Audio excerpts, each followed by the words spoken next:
আমি খিচুড়ি ফিচুড়ি কিচ্ছু খাবো না। পুজো আচ্ছা হলেই তোমার যত রাজ্যের সব তোমরা খিচুড়ি খাবে, আমি অন্য কিছু খাবো। আমি খাবো না, পরিষ্কার কথা। খিচুড়ি আমি খাবোই না। জন্য খিচুড়ি খায় বলো? কিসের জন্য খিচুড়িটা খাবে? কিসের জন্য? নিয়মটা কি বলো? আমি কি কাজ করব নিজেই বুঝতে পারছি না। কত কাজ হাতে মাত্র 15 মিনিট সময় আর এত কাজ পড়ে আছে, আমি কি আদৌ এই কাজগুলো করতে পারবো? শ্যাম্পু করতে হবে, কারণ আজকে চুল কাটতে যাবো। 30 টাকা দিয়ে নেল কাটার কিনলাম, এই দেখো টুকরো হয়ে গেল। ফুলে খালে কি হয়ে গেল। আমাকে এখন কেমন লাগছে চুল কেটে এসে দেখাচ্ছি তোমাদের কেমন লাগছে। এবার যে কথাটা বলবো, এই কথাটা বলতে গিয়ে আমার হাসিও পাচ্ছে, রাগও ধরছে, অস্বস্তিও হচ্ছে। একটুখানি সবটা বুঝে শুনে কাজটা করতে হয়, বেকার হুড়ুর করে কাজ করলেই হয় না। আজকে তোমাদের এমন একটা কথা বলবো, তোমাদের হাসিও পাবে, আবার তোমরা এর থেকে কিছু শিখতেও পারবে। হ্যালো, ওয়েলকাম টু কুনাল পাত্র ব্লগস। কেমন আছো সবাই? আশা করছি সবাই ভালো আছো। চলো ব্লগটা শুরু করা যাক। উত্তেজনা ভরা দিন, সবার সাথে ভাগ করে মেসেজ দিল মোবাইল, জীবন চলছে রঙিন পথে। কুনালের লাইফ দেখো এত স্টাইল, ইউটিউবে লাইভ, লগিং এর ফাইল। এইবার যে কথাটা বলবো, এই কথাটা বলতে গিয়ে আমার হাসিও পাচ্ছে, রাগও ধরছে, অস্বস্তিও হচ্ছে। তোমরা জানো এখন চলছে দুয়ারে সরকার। মা দুদিন ধরে এতক্ষণ ধরে লাইন দিল, গিয়েও কাজ হলো না। আগের দিন তো 11টা থেকে 5টা অবধি ওখানে লাইনে দাঁড়িয়েছিল, তাও কাজ হয়নি। সেম কাজটা হচ্ছে এখন কাউন্সিলরের বাড়িতে। আমি গেছিলাম এখন। তোমরা বলবে বাহ, এই যে কাজটা এতক্ষণ ধরে হলো না, এই কাজটা হয়ে গেল পাড়ার মধ্যে। তার মানে অতক্ষণ ধরে তুমি গিয়ে লাইনে দাঁড়ালে, একটুখানি সবটা বুঝে শুনে কাজটা করতে হয়, বেকার হুড়ুর করে কাজ করলেই হয় না। গিয়ে অতক্ষণ ধরে লাইন দেওয়ার কাজটাই এত তাড়াতাড়ি হয়ে গেল। এইবার মজার যে ব্যাপারটা বা রাগের যে ব্যাপারটা, এই যে আমি কাউন্সিলরের বাড়িতে গিয়ে কাজটা করে নিয়ে আসলাম, এই কাজটা ওখানে গিয়ে করতে হতো না, এটা আমি বাড়িতেই করতে পারতাম। একটা ফর্মের মধ্যে নাম ঠিকানা সব কিছু লিখতে হবে। ফর্ম ফিল আপ কি আমি পারি না? এইখানেও আমার টাইমটা নষ্ট হলো। সেই জন্যই দুয়ারে সরকার হলে কখনো হুড়োহুড়ি করবে না যে এই ডেট থেকে দুয়ারে সরকার শুরু হচ্ছে, আমি গিয়েই সঙ্গে সঙ্গে কাজ শুরু করে দেবো, বা কাজ আমি নিয়ে চলে যাব, সঙ্গে সঙ্গে কাজ হয়ে যাবে। একটু ওয়েট করো। আমাদের ইন্ডিয়াতে, আমাদের ওয়েস্ট বেঙ্গলে যে কোনো কাজ যদি একটা টাইম দেয় 1 তারিখ থেকে 30 তারিখ অবধি চলবে, ভাববে সেটা ওই 1 থেকে 30 তারিখ মানে 30 দিন না, সেটা 2 মাস চলবে বা 6 মাস ধরে চলবে সেই কাজটা। একটু টাইম নিয়ে বুঝে শুনে কাজগুলো করো, বুঝেছো? বেকার হুড়ুহুড়ি করে গিয়ে লাভ নেই। যেই কাজটা ওখানে অতক্ষণ ধরে সময় নিয়ে হলো না, সেই কাজটা কাউন্সিলরের কাছে হলো। আবার এই কাজটা কাউন্সিলরের কাছেও যেতে হতো না, একটা ফর্ম নিয়ে বাড়িতে তুমি করে নিতে পারতে, 2 মিনিট সময় লাগতো। তাহলে এখন বাজে 1:10, আমি কি কাজ করব নিজেই বুঝতে পারছি না। কত কাজ পড়ে রয়েছে, 1:30-এর সময় আবার জল চলে যাবে। ওহ, কি করব আমি এখন? এতক্ষণ দেরি হয়ে গেল, বেকার বেকার বেকার। চলো কাজগুলো শুরু করি একটা একটা করে। এই কাজটা দেখে তোমরা হয়তো ভাববে, বাহ, এই ছেলেটা কত সুন্দর এসব কাজ করে, আমাদের বাড়ির ছেলেপুলেরা তো এরকম কাজ করেই না বা পারবেও না। তো বিশ্বাস করো, প্রত্যেক দিন এক কাজ করতে ভালো লাগে না, আর আমারও ভীষণ ভালো লাগে না এই কাজগুলো করতে। হ্যাঁ, এইবার যদি তোমরা কমেন্ট করে জানাও যে হ্যাঁ ভালো লাগে, এই কাজগুলো বেশ দেখতে ভালো লাগে, তাহলে আমার ভালো লাগবে। কারণ দেখো, প্রত্যেক দিন এই কাজগুলো করতে আমার সত্যি বোরিং লাগে। আর এখন উনুনে রান্না হচ্ছে, একটু ভালো লাগছে, বেশ একটা পিকনিক পিকনিক ফিল হয় প্রত্যেক দিন করলেও। কিন্তু তোমরা যদি কমেন্ট করে জানাও, আমার বেশ ভালো লাগবে। তো প্লিজ কমেন্ট করে জানিও। ঝট করে এবার স্নানটা সেরে ফেলি, শ্যাম্পু করতে হবে, কারণ আজকে চুল কাটতে যাবো। চুল দাড়ি এই এরকম হয়ে রয়েছে, সব কেটে ফেলবো, কারণ সরস্বতী পুজো আসছে। না, সবটা বলছি তোমাদের, আগে স্নানটা সেরে ফেলি। Roll, camera, action. আজকে আমার প্রিয় খাবার, আচ্ছা, দেখো ধনেপাতা বেটেছি, হেভি লাগে এটা। কাঁচা লঙ্কা আর রসুন দিয়ে বেটে, এটা যদি নাড়তে আরো করাই আরো ভালো হতো। না ওটার টেস্ট আলাদা, কাঁচার টেস্ট আলাদা। আচ্ছা, ওটা আর বেটেছি। আমার আর ফুল হয়েছে, সজনে ফুল, আচ্ছা থোর হয়েছে, থোড়। ডিম ভাজা হয়েছে, ডাল হয়েছে, ডিম ভাজা কোথায়? আচ্ছা, ডিম ভাজা আর ডাল হয়েছে, ডাল। আর এই যে একটা ওলকপির তরকারি ছিল।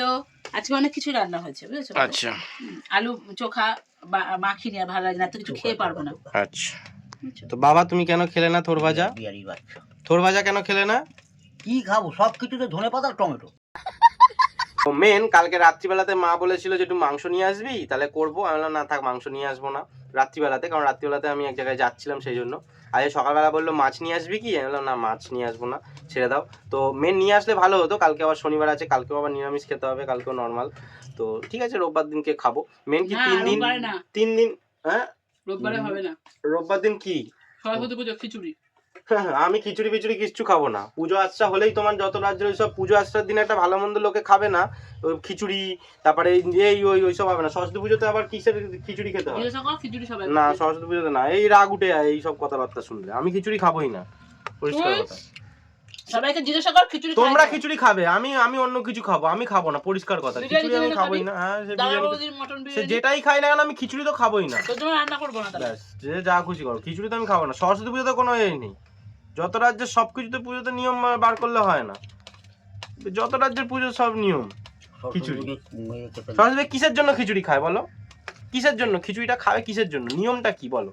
গরম পড়ে যায় তো, ঠাকুরের ভোগ কিসে দেয়? হ্যাঁ ভাতে নয়। সরস্বতী পুজো সরস্বতী পুজো বাড়িতে হয় আমাদের, না হলেই বা তো সবাইকার বাড়িতে হয় না। হ্যাঁ অবশ্যই দুর্গাপুজোর সময় আমাদের বাড়িতে ভোগ যায়, আমরা নিরামিষ খাই, ঠিক আছে। কালী পুজোর সময় একটা মা বাড়িতে থাকি, আর এখানেও কালী পুজো হচ্ছে, কালী পুজোতে আমরা নিরামিষ খাই। আর বিশ্বকর্মা পুজো তোমার কাজ বাজ করো তাহলে ঠিক আছে, বিশ্বকর্মা কালী পুজোতেও পুজোতেই বরং অরান্ধ নয়, ঠিক আছে। সরস্বতী পুজোতেও আবার কিসে, সরস্বতী পুজোতে কোনো সব নিরামিষ কোনো ব্যাপার নেই। কালী পুজোতেই বরং দেখছো এখন কাটা হচ্ছে নখ। আগের দিন বৃহস্পতিবার ছিল, নখ কাটা হয়নি। বাবা একবার করে না, মা একবার করে না, কাটা হবে না আজকে, এই সেই করছিল। তো আজকে নখ কাটা হবে। এই যে নেল কাটার কিনে নিয়ে এসেছিলাম আমরা, তো ওটা দিয়ে কাটা হবে, ঠিক আছে। নেল কাটা দিয়ে পারি না আমি, আমার ব্লেড না হলে হয় না। বাবা মা কাটবে না, আমি এরকম ভাবে কাটি, ব্লেড দিয়ে কাটতে পারি না। এরকম ভাবে পুরো ভেতরে নখের ভেতরে সেই ট্যাচে ঢুকে যায় ব্লেড। আর সেই মুখ দিয়ে দিয়েও এখন আর মুখ দিয়ে কাটা স্বভাবটা চলে গেছে, মুখ দিয়ে কাটা উচিত না, সেই জন্য কাটি না। তো সেই জন্য আমি নেল কাটার দিয়েই কাটবো। আর এদিকে আবার চুলটাও কাটতে যাব, দেখতেই পাচ্ছ শ্যাম্পু ট্যাম্পু করে নিয়েছি একদম। তো চুলটা কাটতেও এখন কটা বাজে, 4টে এখনো বাজেনি। আমি যেই সময় যেই দিনকে চুল কাটতে যাই না কেন, সেই দিনকেই নাকি সেলুনের ছেলেরা দেরি করে খাবার খায়। ধরো আমি কোনোদিন গেলাম ধরো 3টের সময় গিয়ে, তখন দেখবো খাবার খাচ্ছে, 40 মিনিট 45 মিনিট পুরো বসে থাকতে হয়। আবার ধরো ওই 4টের সময় আজকে যদি যাই, দেখবো আজকেও মনে হয় গিয়ে খাবার খাচ্ছে। জিজ্ঞেস করলে বলবে আজকেই দেরি হয়েছে। তো মানে কি বলবো, আর বসে থাকতে হবে। 30 টাকা দিয়ে নেল কাটার কিনলাম, এই দেখো টুকরো হয়ে গেল, খুলে খালে কি হয়ে গেল। ওরকমই তাই তো। তাও পায়ের নখ কাটিনি, হাতের নখ কাটছিলাম পাতলা পাতলা। সত্যি 30 টাকাই গেল। হ্যাঁ বেরিয়ে পড়েছি চুল কাটতে। তো দেখো আমাকে এখন কেমন লাগছে, চুল কেটে এসে দেখাচ্ছি তোমাদের কেমন লাগছে। অনেক দিন ধরে মা বলছে, আরও সবাই বলছে চুলটা কাট। আর মেন হচ্ছে এই দাড়িগুলো কাটার জন্য বলছে কেমন দাড়ি রেখেছিস, কেমন লাগছে। তো কেটে আসি, তারপর বলো তোমরা কোনটা ভালো লাগছিল। A few moments later. চলে আসলাম বাড়ি। ও কি দেখছো, চুলটা কাটা হয়নি। গিয়ে দেখি 7-8 জন রয়েছে, মোটামুটি 2 ঘন্টা লাগবে। এখন বাজে 4:30, আমাকে বললো 6টার সময় যেতে। আর আমি মাকে বলছিলাম যে যখনই যাই তখনই দেখি সেলুনের যে ছেলেটা, আমি একজনের কাছ থেকেই চুল কাটি, মানে সেলুনের 3 জন মতন চুল কাটে, আমি একজনের থেকেই চুল কাটি। তো এবার ও খায়নি এখনও, যখনই যাই ও দেখি খায় না। ধরো 3টের সময় যাই, 3টের সময় শুনি ও খায়নি, 4টের সময় গেলে খাইনি। এখন সরি হাঁচি চলে এসেছিলো, তো এখন 4:30 বাজে, এখন গেছি এখনও দেখি খাইনি।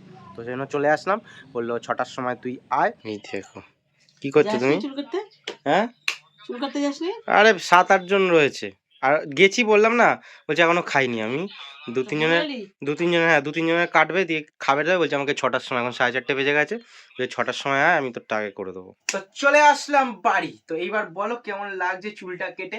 এতদিন ধরে সবাই বলছিল, বেশি করে মায়ের বন্ধু বান্ধব, দাড়িটা কাট। চুলটা নিয়ে অত অসুবিধা ছিল না, দাড়িটা কাট।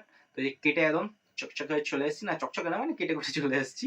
আর মায়ের দিকে টিফিন দিয়েছে, তো দেখো টিফিনটা নোনতা সুজি। আশা করি 10টা বাজে, 10টা। আশা করি তোমরা বুঝতে পারছো না, এই শক্ত করে দিয়েছে, একটু ঝুরঝুরে হয়। তো যাই হোক করেছে, এটাই খাই। খিদে পেয়ে গেছে, মানে সন্ধ্যেবেলা সেই বেরিয়েছি 7টার আগে, 6:30টার সময়, 7টার সময় বেরিয়েছি। আর এখন ঢুকলাম না, তার আগে 2টো কাজও করেছি, প্যান্ট নিয়ে আসলাম আমার, আরও আমি আর পল্লব মিলে একটু গল্প করছিলাম, তো সেই জন্য আসলাম। তো খেয়ে নি, আজকের জন্য টাটা সবাইকে, টেক কেয়ার।